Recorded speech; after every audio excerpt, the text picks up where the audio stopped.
Hello everyone, this is Tushar Ranjan. बच्चे, हम लोग 12th रिवीजन सीरीज के अंदर अब नीट प्रीवियस ईयर को टॉपिक वाइज डिस्कस करने वाले हैं। तो फर्स्ट ऑफ ऑल जो हमारा इलेक्ट्रोस्टैटिक्स चैप्टर होता है उसके अंदर कुलम्स लॉ के हमारे क्वेश्चंस हैं प्रीवियस ईयर के, और भी आज हम इस तरह से 10 क्वेश्चंस डिस्कस करने वाले हैं। और तुम भी साथ में सॉल्व करो यार, मैं भी सॉल्व करूंगा। और at the end of this discussion हम लोग कम से कम 10 क्वेश्चंस और उसको डिस्कस कर चुके होंगे। तो let us start with our first question. तो हमारा फर्स्ट क्वेश्चन तुम्हें दिख रहा है, देखो क्वेश्चन कह रहा है 2 point charges A and B have charge plus Q and minus Q. तो 2 पॉइंट चार्जेज हैं, plus Q and minus Q बना लें यहाँ पर, plus Q and minus Q are placed at certain distance apart and a force acting between them is F. तो कुछ दूरी पे रखा हुआ है और उन दोनों के बीच में जो फोर्स लग रहा है वो एफ लग रहा है। भाई साहब अट्रैक्टिव फोर्स तो हम बना ही देंगे, और भाई साहब एफ फोर्स लग रहा है, इक्वल एंड अपोजिट फोर्सेज लगेंगे, जिसको एफ बोल रहा है। If 25% of A is transfer to B, ये ए वाला है पहला जो है ना वो ए है, उसे 25% ट्रांसफर कर दो। किसको ट्रांसफर कर दो? बी को। 25% मतलब कितना होता है? 1/4 होता है ना 25%। पिज्जा 4 भाग में बटा हुआ 25%, 1/4 पार्ट आ गया तुम्हारे पास। तो 1/4 पार्ट को ट्रांसफर कर दिया of A is transfer to B, then force between the charge becomes. लो भाई साहब बोल रहा है फोर्स कितना हो जाएगा। बच्चे ये देखो, तुम 25% ट्रांसफर कर दोगे तो क्या क्या सिचुएशन देखने को मिलेगा? सर पहला जो सिचुएशन देखने को मिलेगा वो चार्ज में बदलाव आएगा। चार्ज में क्या बदलाव आएगा? ये जो प्लस क्यू दिख रहा था ना, ये केवल 3q/4 रह जाएगा, मतलब 75% रह जाएगा, समझे। और इधर जब ये जाएगा, ये जब इधर जाएगा तो ये कितना हो जाएगा? ये माइनस चार्ज है ना, तो तुम देखो, तुम ऐसा करो, माइनस क्यू में ऐड कर दो कितना? q/4। तो ये हो जाएगा 3q/4 माइनस 3q/4 हो जाएगा, और इधर प्लस 3q/4 हो गया। ये तुम्हारे पास नया चार्जेज का पेयर आ गया। डिस्टेंस वही है, चार्जेज का पेयर चेंज हो गया, उससे 25% निकला, 75% बच गया, मतलब 3/4 का मतलब क्या होता है? 3/4 0.75 मतलब 75%। और उधर आया तो हमने उधर तुमको जोड़ के दिखा दिया, माइनस क्यू ने किसको वेलकम किया? q/4 को वेलकम किया। तो जुड़ के फाइनली आपस में वो प्लस माइनस होके -3q/4 आ गया। अब हम फोर्स निकालें, मान लो हम एफ डैश बोलते हैं, इनके बीच का डिस्टेंस तो देखो अभी भी आर है, और एफ डैश अगर हमको निकालना है, नया वाला फोर्स निकालना है, तो k q1 q2/r² होगा ना। तो इसमें क्या बचेगा? तुम अगर नोटिस करो तो केवल चार्जेज का मल्टीप्लीकेशन का ही तो मैटर कर रहा है। तो जो प्रोपोर्शनल होगा ये फोर्स, जो भी फोर्स प्रोपोर्शनल होगा, हम बोल सकते हैं कि चार्जेज के मल्टीप्लीकेशन के प्रोपोर्शनल होगा। चार्जेज का मल्टीप्लीकेशन मतलब इन दोनों को मल्टीप्लाई कर दो, क्या हो जाएगा? 3q/4 इंटू 3q/4, मतलब कि 6, ये हो गया 9 और ये हो गया 16, 9q/16। पहले जो केवल q² था, f वाज प्रोपोर्शनल टू, पहले f was proportional to only q²। अब f प्रोपोर्शनल हो गया है, या फिर f डैश प्रोपोर्शनल हो गया है 9/16। तो हम बोल सकते हैं कि हमारे पास the force between the charge becomes, force कितना हो गया? 9/16 हो गया। q² मतलब क्या हो गया? f के प्रोपोर्शनल, तो 9/16f, 9/16f। इसका आंसर चेक कर लेते हैं। हमारा जो पहले का आंसर हो जाएगा वो हो जाएगा 9/16। C option is our correct option. चलो ठीक है भाई, आगे बढ़ें। आया समझ में? सर थोड़ा सा पॉज करके देखना पड़ेगा, देख लेना यार, है ना। आगे बढ़ सकते हैं ना, लेट अस सी। देख बच्चा, अगला क्वेश्चन है, suppose the charge of a proton and electron differ slightly. Charge जैसे डिफर तो होता नहीं है यार, है ना, प्लस माइनस का चेंज होता है प्रोटोन और इलेक्ट्रॉन का चार्ज, लेकिन बोल रहा है डिफर कर गया है। तो बोल रहा है कि एक माइनस और एक ई प्लस डेल्टा ई है, तो भाई माइनस वाला इलेक्ट्रॉन का होगा और प्लस वाला प्रोटॉन का होगा। तो हमसे ऐसा बोल रखा है कि हाइड्रोजन चार्ज में प्रोटॉन और इलेक्ट्रॉन ऐसा डिफर कर रहा है। If the net of electrostatic force and gravitational force between the two hydrogen atom placed at a distance d, जो d है much greater than the atomic size apart is 0। बोल रहा है कि 2 हाइड्रोजन एटम है, थोड़ा सा आराम से करना पड़ेगा। दो हाइड्रोजन एटम है और दोनों हाइड्रोजन एटम के बीच का जो डिस्टेंस है वो d है, जो कि इसके साइज से मच ग्रेटर है, much greater than the atomic size. ठीक है भाई, और हमसे बोल रहा है कि इस हाइड्रोजन एटम्स के बीच में net electrostatic and gravitational force, मतलब इन दोनों के बीच में जो इलेक्ट्रोस्टैटिक और ग्रेविटेशनल फोर्स लग रहा है, उन दोनों का जो नेट इफेक्ट है वो आपस में जीरो है। मतलब कि जो इलेक्ट्रिक फोर्स लग रहा है ना हाइड्रोजन पे, देखो यार, मास होता है, इलेक्ट्रॉन के पास मास होता है और इलेक्ट्रॉन के पास चार्ज भी होता है, प्रोटॉन के पास मास भी होता है, प्रोटॉन के पास चार्ज भी होता है। तो अगर इलेक्ट्रॉन प्रोटॉन है तो इनमें ग्रेविटेशनल अट्रैक्शन तो लग ही रहा है। ठीक है, या फिर बोलो ऐसा कि अगर इलेक्ट्रॉन इलेक्ट्रॉन है या प्रोटॉन प्रोटॉन है तो ग्रेविटेशनल अट्रैक्शन तो लग ही रहा है, साथ में इलेक्ट्रोस्टैटिक रिपल्सन भी लग रहा है। और इस क्वेश्चन में हमको बोल रखा है कि इलेक्ट्रिक जो फोर्स है और जो ग्रेविटेशनल फोर्स है दोनों बराबर होंगे, मतलब k q1 q2 by R square should be equal to g m1 m2 by R square. ये बोल रखा है तुमको दोनों एटम्स के बीच का, तभी तो इक्विलिब्रियम या फिर हम बोल सकते हैं कि नेट इफेक्ट जीरो रहेगा जो क्वेश्चन में दे रखा है। Then delta E is order of, और मास ऑफ हाइड्रोजन हमको दे रखा है 1.67 10 टू द पावर -27। भाई क्वेश्चन थोड़ा समझने में हमें परेशानी हो रही है, हम इनको बहुत प्यार से समझ सकते हैं कुछ इस तरह से। हमने हाइड्रोजन एटम बनाया था, हाइड्रोजन एटम क्या होता है, हाइड्रोजन एटम के अंदर में सर प्रोटॉन और बाहर में इलेक्ट्रॉन होता है, न्यूट्रॉन तो उसमें होता ही नहीं है। ठीक है, ये हमको पता है। तो एक प्रोटॉन अगर हम बनाएंगे तो प्रोटॉन का चार्ज को क्या दिखाएंगे बच्चा, प्रोटॉन का चार्ज को दिखाएंगे E plus delta E. Sir ये दे रखा है हमको, ठीक है, ये न्यूक्लियस के अंदर की बात हो गई। अब न्यूक्लियस के बाहर जो इलेक्ट्रॉन चक्कर लगा रहा है उसमें एक इलेक्ट्रॉन ऐसे लिख देते हैं, तो एक हाइड्रोजन एटम यहाँ पर हो गया। और इसको थोड़ा सा मैं नीचे करूँगा, एक सेकेंड, ये हमारे पास आ गया, इसको थोड़ा सा नीचे किया जा सकता है क्या?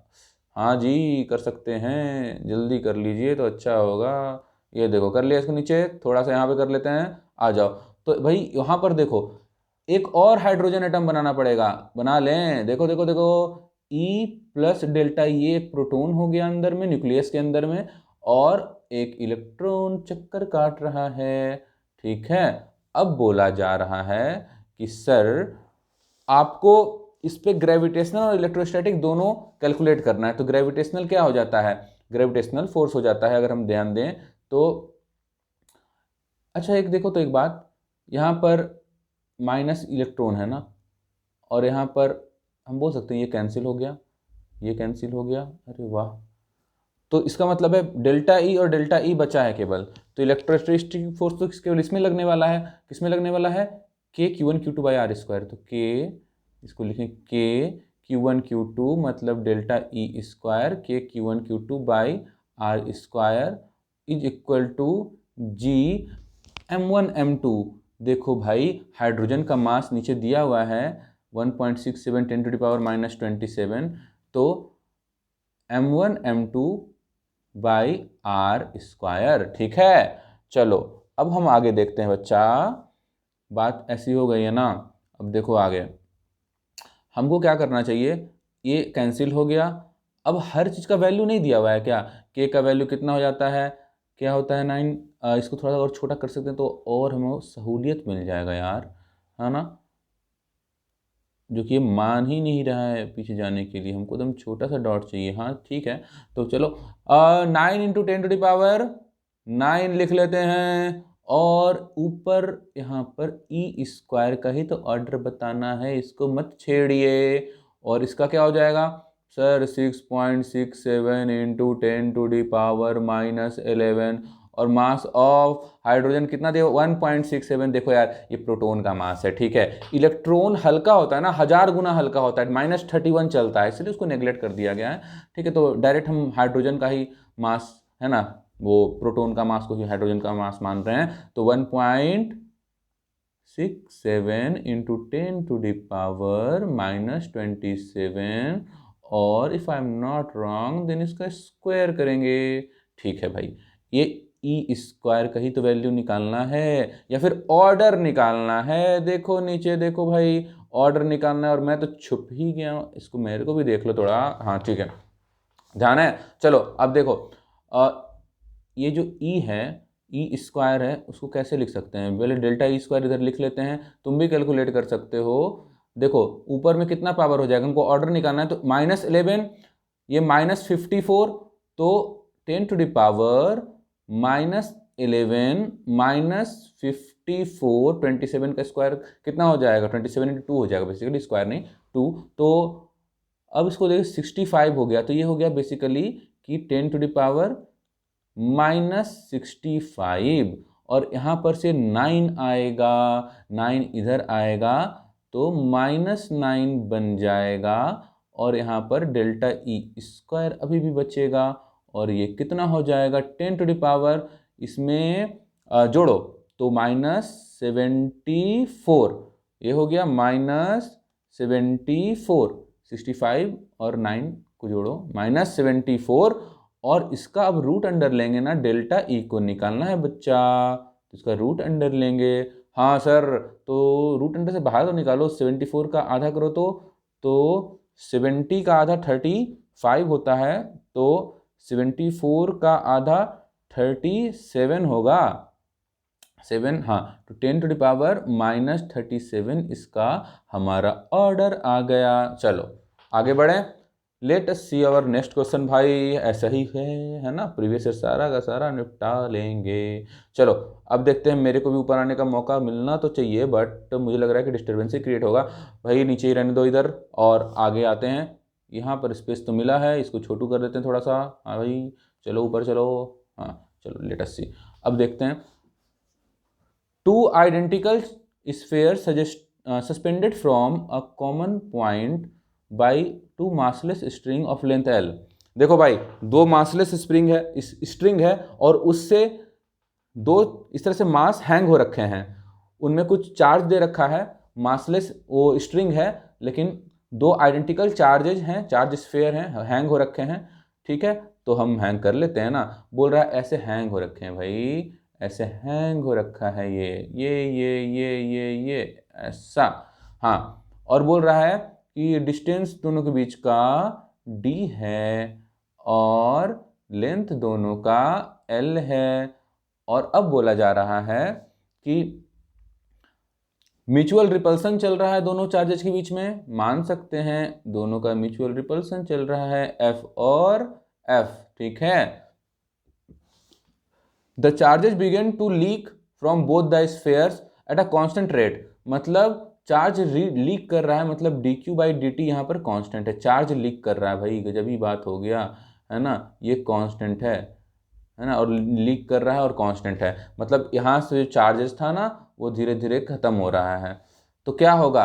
रिपल्सन, भाई चार्ज अगर खुद लॉस हो रहा है तो रिपल्सन कम हो जाएगा, धीरे धीरे धीरे धीरे धीरे पास आ जाएगा, मतलब वेलोसिटी आ जाएगा। तो हमसे पूछा जा रहा है as a result the sphere approach each other with a velocity of v। तो एक दूसरे के पास आ रहे हैं वेलोसिटी v से स्फीयर, क्योंकि चार्ज लीक कर रहा है। Then v varies as a function of distance x between the sphere. अब भाई साहब जो बोल रहा है ना, आप ध्यान से सुनो यार, तुमसे बोला जा रहा है कि चार्जेज लीक कर रहा है तो वेलोसिटी v से पास आ रहा होगा, इन दोनों के बीच में गैप जो है वो x है। ठीक है, एनी डिस्टेंस x ले लिया हमने, कोई जनरल डिस्टेंस ये, तो हमको बोल रहा है कि velocity as a function of x क्या होगा, velocity as a function of x क्या होगा।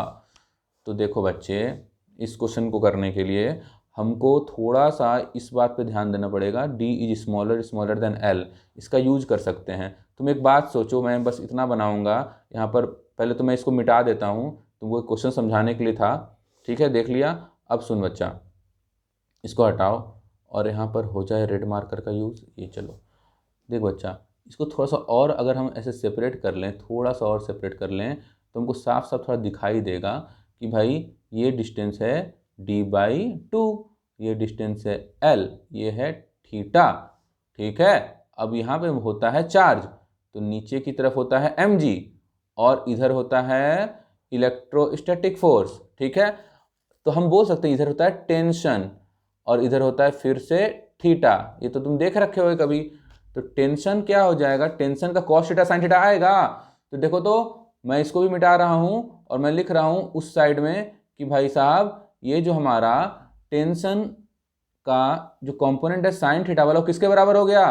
देखो तो टेंशन का साइन थीटा वाला कंपोनेंट है जो टी साइन थीटा हम बोलेंगे, वो किसके बराबर हो जाएगा? अगर नोटिस करो, टी साइन थीटा मतलब क्या हुआ? ये हुआ, वो इलेक्ट्रोस्टैटिक फोर्स के बराबर हो जाएगा। इलेक्ट्रोस्टैटिक फोर्स होता क्या है? आ जाओ तो सर आपको थोड़ा सा इधर नीचे शिफ्ट होना पड़ेगा, और इसको नहीं होना है भैया, आपको होना है, वो आ जाएगा, ढवड़ा मत, इतना तो समझ में आ ही गया है। ये देखो, और ये हो गया। हाँ, किसके बराबर होगा? के क्यू स्क्वायर बाई, ऐसा मान लो एक्स स्क्वायर बोल सकते हो, क्योंकि डिस्टेंस जो भी है इनके बीच में, मान लो एक्स डिस्टेंस हो गया होगा आफ्टर सम टाइम, तो हम एक्स बोल लेंगे ना। ठीक है बच्चा, अब सुन मेरी बात को, टी कॉस थीटा किसके बराबर हो जाएगा? देखो तो डायग्राम से, टी कॉस थीटा कौन सा होता है? यही तो कॉस थीटा वाला कंपोनेंट होगा सर। टी कॉस थीटा वो किसके बराबर हो जाएगा? वो एम जी के बराबर हो जाएगा, नीचे तो एम जी लगेगा, तो T cos theta equal to M G के बराबर हो जाएगा। दोनों को डिवाइड कर देंगे तो सर टेन थीटा आ जाएगा। आपने क्या किया? दोनों को डिवाइड किया, और ये क्या हो गया? क्यू स्क्वायर, के Q square by x square, और यहाँ पे नीचे में एम जी, ये सब आ रहा है। अच्छा सुन बच्चा, जो टेन थीटा हमारा होगा, जो टेन थीटा होगा, इसको बड़ा कर दें, जो टेन थीटा होगा वो हम लिख सकते हैं कि अगर स्मॉल एंगल है, क्योंकि बोल रखा है ना डी इज स्मॉलर देन, मतलब वो एंगल बहुत, थीटा जो है बहुत छोटा है, तो tan theta equal to theta होगा, और theta is nearly equal to sine theta लिख सकते हैं ना। तो हम लिख सकते हैं nearly equal to sine theta. और साइन थीटा क्या होता है? साइन थीटा होता है, अगर देखो यहाँ पर, साइन थीटा होता है हमारा परपेंडिकुलर बाय हाइपोटेनस। परपेंडिकुलर क्या है? डी बाई टू लिख सकते हो, या फिर एक्स बाई टू लिख सकते हो, क्योंकि एट एनी टाइम टी। तो हम लिख लेते हैं x by two perpendicular by hypotenuse. क्या है? हाइपोटेनस तो एल रहेगा, हाइपोटेनस तो एल रहेगा, वहाँ पर ज़्यादा ही आसपास लिख दिया है।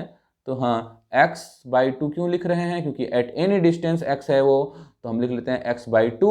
ये हो गया परपेंडिकुलर, और ये हो गया हाइपोटेनस। ऐसा ट्राइंगल बन रहा है x बाई टू और हाइपोटेनस, और ये हो गया थीटा, तो x परपेंडिकुलर बाई हाइपोटेनस। ठीक है, अब देख बच्चा, q किसके प्रोपोर्शनल आया? थोड़ा सा मार्कर वार्कर चेंज कर लीजिए सर। q किसके प्रोपोर्शनल आया तब बताइएगा। देखो q किसके प्रोपोर्शनल आया?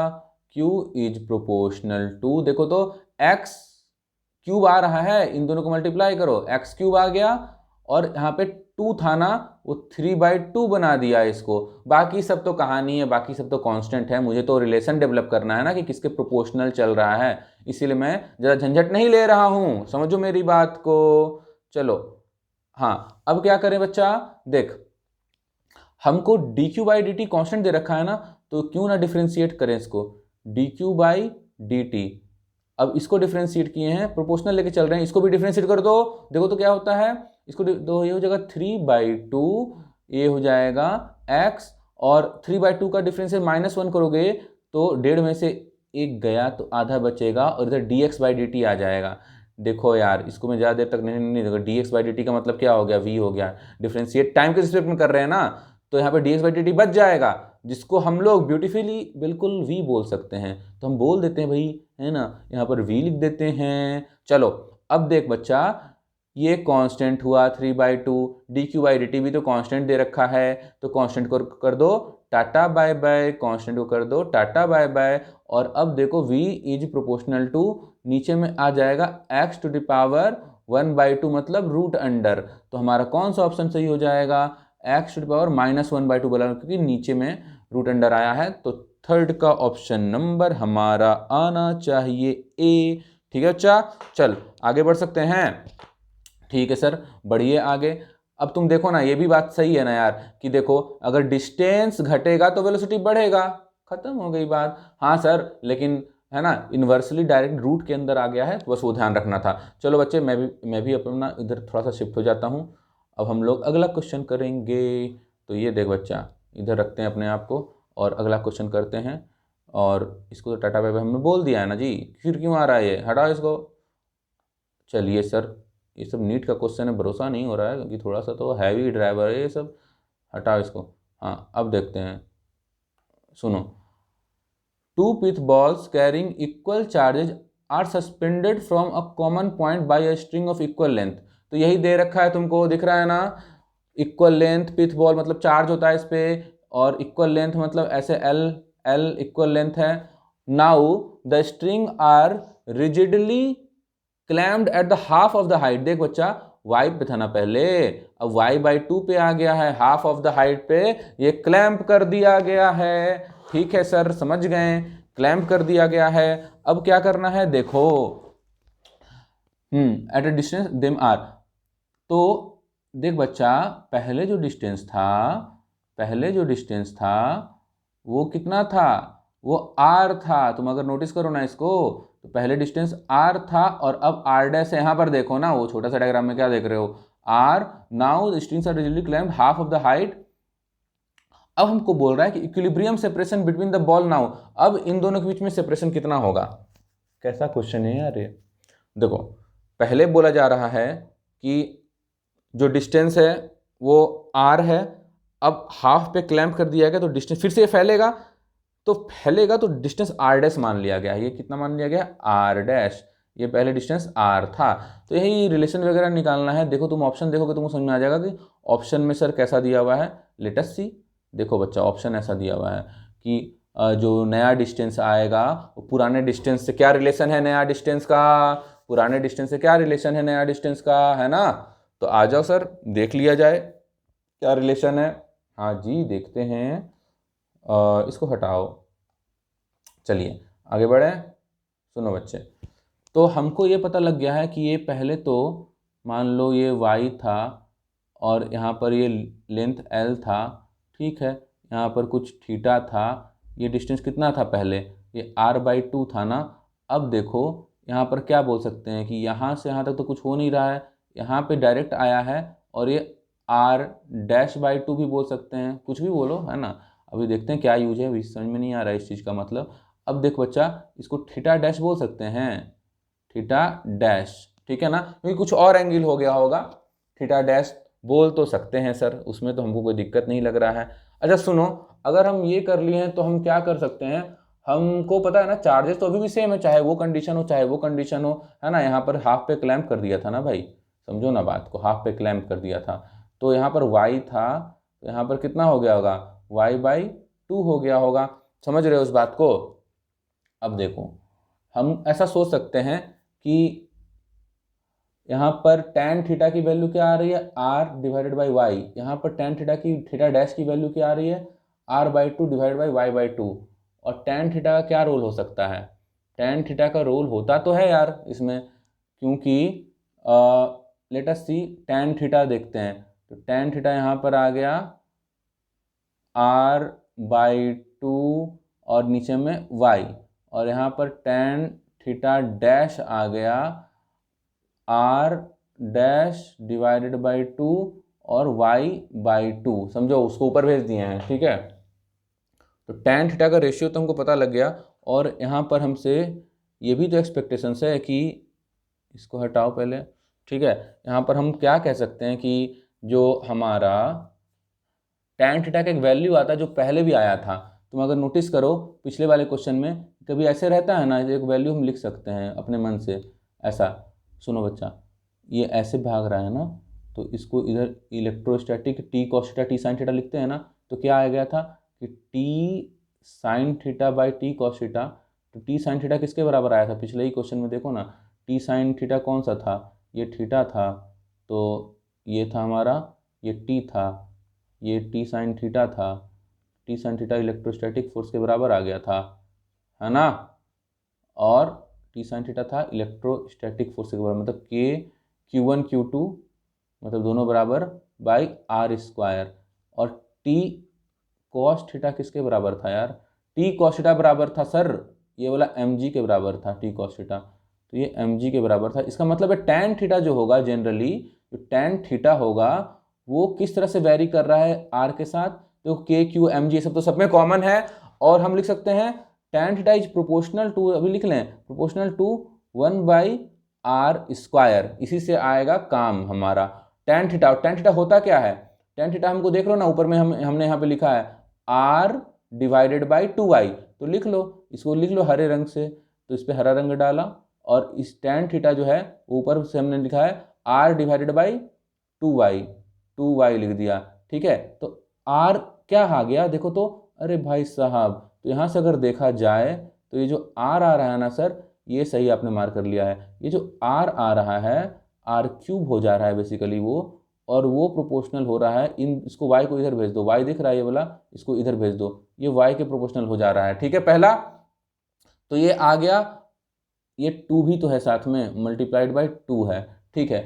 ठीक है बच्चा, एक आ गया r। अभी r डैश का क्या करेंगे, तो tan थीटा डैश, यहाँ पर फिर से वही लिखते हैं, मान लो ये तो कैंसिल हो गया ये वाला, तो यहाँ पर 2 नहीं आएगा, लेकिन हाँ अब हम ये बोल सकते हैं कि सर ऊपर में जो tan थीटा डैश है वो 1 बाई आर डैश के प्रोपोर्शनल होगा, आर डैश का स्क्वायर के प्रोपोर्शनल होगा, और वो जो है क्या आ रहा है हमारा साथ में, देखो यहाँ पर साथ में लिखा हुआ है R dash divided by Y, मतलब कि आर डैश का स्क्वायर या फिर क्यूब बोल दो यहाँ पर, ऐसा करके वाई आ रहा है, ठीक है। और यहाँ पर 2 वाई आ रहा है, इसका मतलब है अगर इन दोनों को डिवाइड किया जाए, आर डैश ये वाला और आर नॉर्मल वाला, इनको डिवाइड किया जाए तो यहाँ पर 2y आ जाएगा, समझा। अब इसका रूट अंडर या फिर क्यूब रूट ले लो, तो इसका क्यूब रूट अगर ले लेंगे तो ये हट जाएगा और यहाँ पे क्यूब रूट आ जाएगा, ऐसा करके 3 आ जाएगा, y तो y खत्म हो गया है, तो 1 बाई ऐसा करके आ रहा है एक वैल्यू, ठीक है। 1 बाई ऐसा देखो, यहाँ पर देखो मैं लिख रहा हूँ इसको, ये पता क्या आ रहा है, आर डैश की जो वैल्यू आ रही है ना, वो आ रही है ऊपर में r है और नीचे में ऐसा करके ये 3 यहाँ पे बन रहा है और 2 आ रहा है, समझा।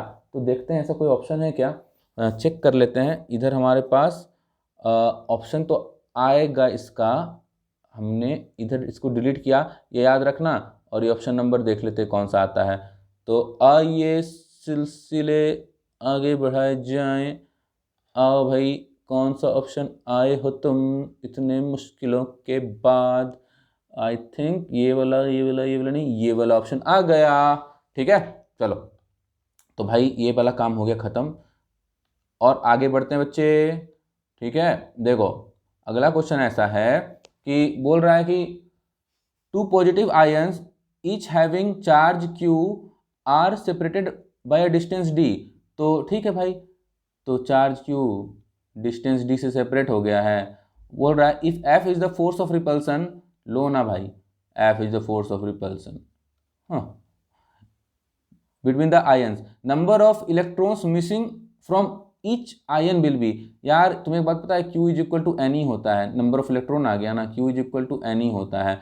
अब 2 पॉजिटिव आयंस था, ईच करेंगे चार्ज, दोनों चार्ज Q था, दोनों एन बराबर होगा दोनों का, ठीक है। अब देखो खेल शुरू है, आसान क्वेश्चन है, हमसे पूछा जा रहा है कि जब हम इतना नीचे परेशान हो ही रहे हैं तो क्यों ना यार अपना चेहरा थोड़ा बड़ा कर लिया जाए, है ना। क्या दिक्कत है, देख लेंगे, दिक्कत होगा फिर हटाया जाएगा, थोड़ा ब्रेक तो बनता है। हाँ देखो, अब हमसे पूछा जा रहा है कि E being charge on the electron, हमसे वही बता रहा है कि नंबर ऑफ इलेक्ट्रॉन बताइए, the number of electron, N पे फोकस। तो होता क्या है यार, कूलम्स लगाओ ना, फोर्स इज इक्वल टू के Q1 Q2 by R square, ठीक है।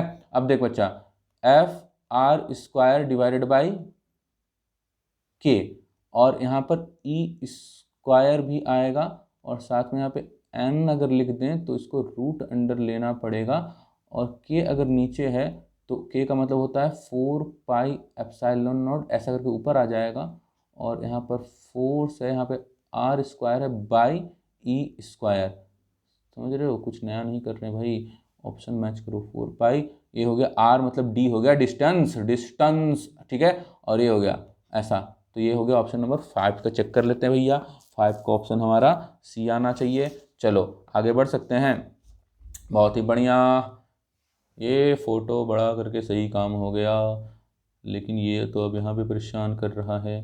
चलो ये देखो, इसको नीचे कर लेंगे सॉल्व, अगर कुछ ऐसा होगा तो। अरे यार इसको सॉल्व भी नहीं करना पड़ेगा। देखो क्या हो रहा है कि when air is replaced by dielectric medium of constant K, air के जगह पर कोई डाइलेक्ट्रिक रख दिया गया है, maximum force of attraction 2 charges separation by a distance. भैया फोर्स क्या हो जाता है, डाई इलेक्ट्रिक जो लगते हैं ना, तो फोर्स क्या हो जाता है, F/K हो जाता है ना, जो फोर्स होता है डाई इलेक्ट्रिक को रखने से। पानी में वो अलग ही आ रहा है, एक है ना, मजेदार था, इसको हटाओ। पानी में अगर तुम डाइलेक्ट्रिक को रख देते हो ना, तो फोर्स क्या हो जाता है, 80 गुना घट जाता है। मतलब डाइलेक्ट्रिक कांस्टेंट वाटर का 80 होता है, तो 80 गुना घट जाता है। तो वही है यार, यहाँ पर K है तो K गुना घट जाएगा। तो लिख लो यहाँ पे डिक्रीजेज K टाइम्स, हमारा इसका हो जाएगा। ठीक है, चलो अब आगे बढ़े हैं। क्वेश्चन नंबर 6 तक हो गया सर, सही चल रहे हैं, बस चलते रहिए। हाँ भाई, चलना तो है मुसाफिर का काम। डिलीट करो। देखो बच्चा, फोर्स बिटवीन मल्टीपल चार्जेज। अच्छा जी, a charge Q is placed at a centre of line joining two equal charges. मतलब दो बराबर चार्जेज हैं, यहाँ पर देख लो ना, दो बराबर चार्जेज हैं। मान लो कि Q है और Q है, दो बराबर चार्जेज के बीच में एक दूसरा चार्ज रखा हुआ है, ऐसा कुछ करके। और हमसे बोल रहा है कि the system of 3 charges will be equilibrium. देखो भाई, एक चार्ज को वो इक्विलिब्रियम में नहीं बोल रहा है रखने, तीनों चार्ज को रखना है। इसका मतलब देखो, ये तो ठीक है बीच में है तो ये इक्विलिब्रियम पे रहेगा, क्योंकि ये इसको मान लो अट्रैक्ट करेगा तो ये भी अट्रैक्ट करेगा, उतना सही बराबर डिस्टेंस पे है यार, तो फिर तुम समझ सकते हो। लेकिन इस चार्ज को हमको इक्विलिब्रियम पे रखने के लिए हमको ये देखना पड़ेगा कि इसको बड़ा चार्ज तो रिपेल कर ही रहा होगा, ये छोटकू वाला ना अट्रैक्ट कर लेना उतना ही फोर्स है, तो काम हो जाएगा। तो ये छोटकू वाला को पहले तो माइनस होना पड़ेगा। ठीक है, तो आंसर जो है ना वो माइनस में कोई ना कोई आने वाला है, ये वाला या फिर ये वाला। ये मतलब माइनस में Q का वैल्यू निकालना है, ये छोटकू का Q का वैल्यू निकालना है। ठीक है, अब देख बच्चा, ये बात हो गई। अब दोनों को फोर्स को बराबर कर दो। यहाँ पर डिस्टेंस मिडिल में रखा हुआ था ना, तो मान लो ना कि ये x है, पूरा डिस्टेंस x है, तो x/2 पे रखा हुआ है फिलहाल। कहाँ रखा हुआ है सर, x/2 पे। दोनों का फोर्स को बराबर कर दो। बड़े वाले पे कितना लगेगा, देखो दोनों बड़े वाले पे K Q1 Q2 by x², और यहाँ पे क्या लगेगा K Q1 Q2, साइन अभी हटाओ ना, ठीक है वो हम कर लेंगे बाद में, बाई x², मतलब x²/4 हो जाएगा ना, x/2 है वो, इन दोनों के बीच में x/2 है भैया। अब देखो देखो देखो भाई, ये तो उड़ा देंगे, माहौल ही कर देंगे पूरा, खत्म कर देंगे। ये कितना आ गया बच्चे, ये आ गया ऐसा बोल रहे हैं कि Q ये नीचे में आ गया है, तो Q = 4Q, मतलब कि Q = Q/4, और हमको पता है साइन क्या है, माइनस में है, नहीं तो धोखा हो जाएगा, माइनस में साइन है, तो -Q/4 आंसर आ गया। ठीक है, आगे बढ़ सकते हैं। हमसे पूछा जा रहा है पॉइंट चार्जेस +4 और +4Q, और ऐसा देख बच्चा, +4Q -Q +4Q are kept on x axis at a point x = 0 x = a। अरे वही क्वेश्चन है रे जो पिछला वाला था, बोल रहा है ना कि x = 0 x = a और x = 2a पे ये ड्रामा चल रहा है। कौन सा ड्रामा सर, ऐसे क्यों बोल रहे हो, अरे ये +4Q यहाँ पे रखा हुआ है, और यहाँ पर फिर Q रखा हुआ है -Q, और यहाँ पे +4Q फिर से रखा हुआ है, 4 गुना ज़्यादा तो आता ही है। ठीक है, इसके कंपैरिजन में ये 4 गुना ज़्यादा आएगा, मतलब जो Q होगा ना वो Q/4 हो रहा था ना, -Q/4, वो तो यहाँ पे भी हो रहा है, जो Q है वो इसका 4 गुना कम कर दो, समझे, तो वही है, बैलेंस बना हुआ है। हमसे बस क्वेश्चन पूछा जा रहा है कि भाई कि बताइए कि ये क्या होगा, Q स्टेबल इक्विलिब्रियम, देखो स्टेबल तो होगा ये, क्योंकि वही वाला कंडीशन है कि ये कैपिटल Q है ना, अरे ऐसा रंग आएगा, कैपिटल Q है ना, ये कैपिटल Q एक तरह से, तो देखो ना आंसर तुम्हारा यहाँ से बन रहा है कि Q = Q/4। अब बन रहा है ना ये वाला पुराना वाला, Q = Q/4। मैं मैग्नीट्यूड की बात कर रहा हूँ, डायरेक्शन की बात अभी नहीं कर रहा हूँ। ठीक है, चलो अब देखो बच्चा, हमसे पूछा जा रहा है कि सर अगर ये बात सत्य है तो बताइए कि कौन सा ऑप्शन होगा। देखो स्टेबल इक्विलिब्रियम में, देखो वनली, अरे भैया पूरा सिस्टम स्टेबल इक्विलिब्रियम में है। ठीक है, मतलब स्टेबल इक्विलिब्रियम नहीं बोलना चाहिए, इक्विलिब्रियम में है, क्योंकि देखो बच्चा अनस्टेबल इक्विलिब्रियम है, लेकिन बहुत मजेदार क्वेश्चन है ये, अनस्टेबल है और अनस्टेबल है ये, क्यों? क्योंकि तुम देखो ना कि अगर हम इसको जरा सा भी ऊपर की तरफ धक्का दें ना बच्चे, तो ये वापस लौट के नहीं आएगा, क्योंकि माइनस चार्ज है ना, और ये प्लस, ये भी इसको है ना, ये इधर अंदर खींचेगा, ये भी अंदर खींचेगा, ऐसा बोल सकते हैं। ठीक है, तो ये माइनस चार्ज है तो हम बोल सकते हैं कि ये अंदर की तरफ तो खींच रहा है यार, तो क्या दिक्कत है। और यहाँ पर फिर से हम देखते हैं ये माइनस चार्ज है, तो इसको अगर हल्का सा हम इधर हिलाएंगे, इधर इधर भेज देंगे, तो ये वापस लौट के आएगा, देखना पड़ेगा। इधर अगर भेज देंगे तो क्या हो जाएगा, तो इसका सर अट्रैक्शन जो है वो बहुत ज़्यादा बढ़ जाएगा, और इसका अट्रैक्शन घट जाएगा तो ये इधर निकल जाएगा। तो देखो बच्चा, ये जो है ना, ये उस पॉइंट पर तो इक्विलिब्रियम में है, लेकिन अगर वहां से जरा सा भी हटा दो तो अनस्टेबल हो जाता है, फिर वो वापस लौट के नहीं आता है। तो हम बोल सकते हैं कि ये all the charges are in unstable equilibrium, ये सभी इक्विलिब्रियम पे हैं लेकिन अनस्टेबल वाले, जरा सा हिला दो गिर जाएगा, होता है ना अनस्टेबल इक्विलिब्रियम। यहाँ पे बॉल को रख दो, गिरा दो, वापस नहीं आएगा, ये होता है अनस्टेबल। अभी इक्विलिब्रियम है लेकिन अनस्टेबल है। चलो आगे बढ़ते हैं यार, है ना, लेट अस सी, आगे बढ़ा जाए। तो कोई दिक्कत हो तो यार पॉज करके या बैक करके देख लो।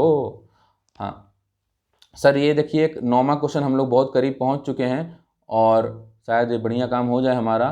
तो हमको टाइम एक बार देखना, क्या देखें क्या टाइम, चलो बाद में देखेंगे। An electron falls from rest through a vertical distance H, एक इलेक्ट्रॉन फॉल कर रहा है, वाह वाह वाह वाह वाह वाह, यही बचा था, इलेक्ट्रॉन फॉल कर रहा है वर्टिकल डिस्टेंस एच से in an uniform and vertically upward direction. Electric field जो है ना वो ऊपर की तरफ है, तो प्लस माइनस ऐसे होगा, इलेक्ट्रॉन को बहुत तेजी से नीचे खींच रहा है। उसके बाद बोला जा रहा है कि the direction of electric field is now, अब बोल रहा है कि जो डायरेक्शन था ना इलेक्ट्रिक फील्ड का, उस डायरेक्शन को, ये बढ़िया व्यवस्था है ना, उस डायरेक्शन को, समझे क्या था, स्लाइड चेंज कर दिया, उसके बाद भी आ गया, तो उस डायरेक्शन को रिवर्स कर दिया गया है, इलेक्ट्रिक फील्ड का डायरेक्शन को रिवर्स कर दिया गया, मतलब प्लस माइनस इधर कर दिया गया है। और बोल रहा है कि सेम मैग्नीट्यूड है, proton is allowed to fall, अब प्रोटोन को नीचे गिराया गया, तो भाई साहब प्रोटोन तो प्लस होता है, तो हाँ ठीक है, नीचे अट्रैक्ट होगा। अब मास अलग अलग है, मैं मानता हूँ मास अलग अलग है, ठीक है, तो लेट अस सी क्या होने वाला है। तो देखो तुमको एक बार पता है कि नीचे ग्रेविटी भी हो सकता है लग रहा हो, लेकिन ग्रेविटी बहुत वीक फोर्स होता है यार, वीकेस्ट फोर्स होता है नेचर में, और 10⁻36 टाइम्स ज़्यादा इलेक्ट्रोस्टैटिक फोर्स होता है। तो हम इलेक्ट्रोस्टैटिक फोर्स को इस क्वेश्चन में कंसीडर करने वाले हैं, ग्रेविटी का ध्यान नहीं है हमको, कोई मतलब नहीं उससे। तो टाइम ऑफ फॉल बोल रहा है, देख बच्चा, जितना ज़्यादा नीचे की तरफ एक्सेलरेशन होगा ना उतना कम टाइम लगेगा। तो एक्सेलरेशन का क्या मतलब होता है, एक्सेलरेशन का मतलब होता है फोर्स बाई मास, और फोर्स बाई मास का मतलब होगा QE बाई एम, जो भी चार्ज है, चार्ज तो प्रोटॉन और इलेक्ट्रॉन पे दोनों पे सेम होता है, तो QE बाई एम। अब देख बच्चा, जिसका मास कम है उसका एक्सेलरेशन ज्यादा होगा, तो मास कम, इलेक्ट्रॉन का मास कम, एक्सेलरेशन ज्यादा तो टाइम कम। तो हमसे बोल रहा है इलेक्ट्रॉन का फॉल का टाइम कंपेयर टू प्रोटॉन क्या होगा, स्मॉलर। थोड़ा सा तो लिफ्ट करा दे, चलो, बंगला गाड़ी कार दिला दे, ये देखो हटाएं इसको, आ जाओ आखिरी क्वेश्चन। देख बच्चा, आखिरी क्वेश्चन पे आते हैं। A toy car with a charge cube moves with a frictionless horizontal plane surface under influence of a horizontal electric field. तो चार्ज के ऊपर ना, गजब चीज है यार, ये खिलौना है कि क्या है, चार्ज के ऊपर है ना, एक गाड़ी के ऊपर चार्ज दे दिया है और इलेक्ट्रिक फील्ड में भगा रहे हैं, वाह अरे बच्चा क्या खेल खेल रहा है। तो ये क्यूई लग रहा है, भाग रहा है आगे, मतलब क्यू बाई एम कर देंगे ना तो एक्सेलरेशन आ गया, यूनिफॉर्म एक्सेलरेशन हो रहा है, s is equal to ut plus half at square, ये सब लग रहा है जो भी था। तो देखो, due to the force q its velocity increases from 0 to 6 metre per second, यहाँ से यहाँ तक जाता है ना, तो जीरो से लेकर 6 मीटर पर सेकेंड इसका स्पीड हो जाता है। तो इसका एवरेज स्पीड कितना हो जाएगा, सुनो तो, एवरेज स्पीड, या फिर हम ऐसा बोलें कि बोल रहा है कि इन 1 सेकेंड, 1 सेकेंड का टाइम भी लग रहा है, 1 सेकेंड का टाइम लग रहा है। तुम एक बात पहले बताओ कि यहाँ से यहाँ तक का डिस्टेंस कितना होगा, डिस्टेंस क्या हो जाता है, s by t, average speed s by t is equal to u plus v by two, u plus v divided by two, s by t, s divided by t कितना हो गया, 1 second is equal to 3 हो गया, मतलब 3 metre cover किया। चलो भैया, जय भोलेनाथ, ये 3 मीटर कवर किया है, 3 मीटर्स। चलो ठीक है, उसके बाद देखते हैं आगे। At that instant the direction of field is reversed. लो भाई, यहाँ पर ना डायरेक्शन ऑफ फील्ड को रिवर्स कर दिया गया, मतलब रिटार्डेशन शुरू हो गया होगा, इलेक्ट्रिक फील्ड इधर एक्ट कर रहा होगा, तो मतलब स्लो हो जाएगा। तो जितना ये 3 मीटर चलने के बाद फिर स्लो हो जाएगा, सेम तो है ना, जितना एक्सेलरेशन था उतना ही रिटार्डेशन है। 3 मीटर चलने के बाद स्लो हो गया, रुक गया। उसके बाद बोल रहा है कि continues for the car continues to move for 2 more seconds, मतलब कि 1 सेकेंड तो यहाँ से यहाँ तक चला गया और एक और सेकेंड में क्या हो जाएगा, रुक गया, तो इधर फिर से वापस आ जाएगा, एक और सेकेंड में ऐसा हो जाएगा, 1 सेकेंड में यहाँ से यहाँ तक, 1 सेकेंड में यहाँ से यहाँ तक और वापस लौट गया। सर इतना गजब का डायग्राम क्यों बना रहे हो ना। तो 1 सेकेंड में यहाँ से यहाँ तक, 1 सेकेंड में यहाँ से यहाँ तक और 1 सेकंड में लौट गया। तो 3 सेकंड का खेल है, 3 सेकंड का खेल है। The average velocity and average speed of the toy car. Average velocity क्या होता है, वेलोसिटी एवरेज जो होता है वो total displacement by total time होता है। अब गाड़ी तो यहाँ तक आ जाएगी ना, तो डिस्प्लेसमेंट कितना होगा, डिस्प्लेसमेंट 3 ही रह जाएगा। तो 3 और टाइम कितना लगा है 3 और एवरेज हमने स्पीड निकालना है, तो स्पीड एवरेज निकाल लेते हैं। स्पीड एवरेज कितना हो जाएगा, स्पीड एवरेज हो जाएगा, टोटल डिस्टेंस कितना कवर किया 3। देखो देखो बच्चा, अब तो गंदा कर दें, 9 मीटर 3 सेकंड में कवर किया, तो इसका आंसर आ गया 1, इसका आंसर आ गया 3। 1 और 3.5 नहीं होगा, 1 और 3। ठीक है, तो बच्चा ये हमारे 10 क्वेश्चंस थे। हमने नीट का जो प्रीवियस ईयर का सीरीज शुरू कर दिया है। आज 10 क्वेश्चंस कर लिए थे, पहले 12 से ले रहे हैं और बहुत मजा आएगा। थोड़ा थोड़ा देखते चलो, मजा आएगा और सीखते चलोगे यार, साथ में भी सॉल्व कर सकते हो। और प्रीवियस ईयर तो मेन होता है, तो निपटा लेते हैं। और जेई के स्टूडेंट भी देख सकते हैं यार इसको, पहले तुम अपने लेवल को थोड़ा थोड़ा अप कर सकते हो, इसके बूस्ट कर सकते हो, फिर जेई का सीरीज देख सकते हो। मान लो हम बना ले जेई का सीरीज एक, तो ऐसा कर सकते हैं, है ना। जेई वाले बच्चे भी देखें, नीट वाले बच्चे भी, बढ़िया रहता है यार, कोई दिक्कत नहीं है। चलो बच्चे, टेक केयर, बाय बाय।